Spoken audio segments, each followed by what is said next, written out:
RBI recruitment बाहरी office attendant 572 post अच्छी।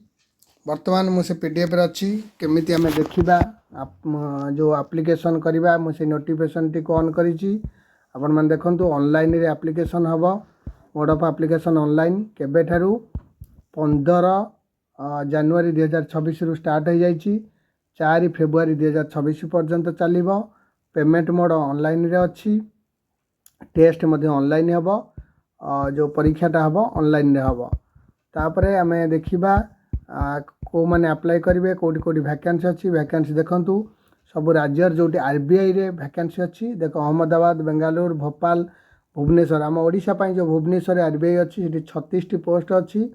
विभिन्न reservation SC ST OBC general reserve अच्छी। आपण मैंने भल भाव देखूँ कौटी अप्लाई करेंगे तापरे आमे को कास्ट पाई केते रिजर्व अच्छी से हिसाब से देखिकी एप्लिकेशन करेंगे। तापर आमे देखिबा आउ कौन सब क्राइटेरिया सब अच्छी आमे देखिबा।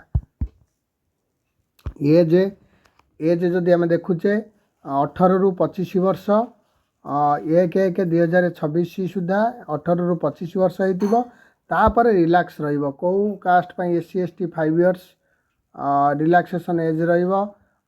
अदर बैकवर्ड क्लास पाई मध्य रहिबो पीडब्ल्यूडी पाई मध्य रहिबो। ए सब रिजर्वेशन रहिबो कास्ट अनुसार। तापर एजुकेशनल क्वालिफिकेशन कौन 10th मैट्रिक पास करिथिबा पिला मध्य अप्लाई करि परिबे। मैट्रिक पास करथिबे 18 वर्ष रु ऊर्ध्व होइतिबो जोटा रेंज कहली 18 रु 25 किंतु कास्ट अनुसार रिलैक्स पाइबे। यदि अधिका बयस से रिलैक्स भितर रोची ताले आपण अप्लाई करि परिबे। तापरे सिलेक्शन पाई गोटे परीक्षा हबो ऑनलाइन टेस्ट हबो कौन रीजनिंग हम 30 mark general English general awareness numerical ability 30 mark रहिबो।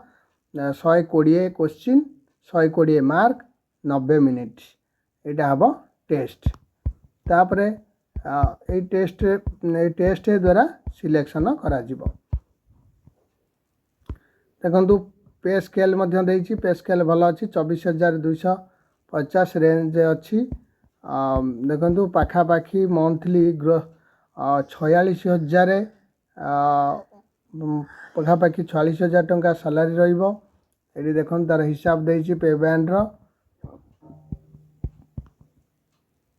एग्जामिनेशन फी रही देखो एससी एसटी पीडब्ल्यूडी एक्सर्विस माने एमानक पई कौन 50 टंका प्लस 18% जीएसटी आउ जनरल ओबीसी डब्ल्यूएस पई 450 प्लस जीएसटी एटा रोचे पेमेंट।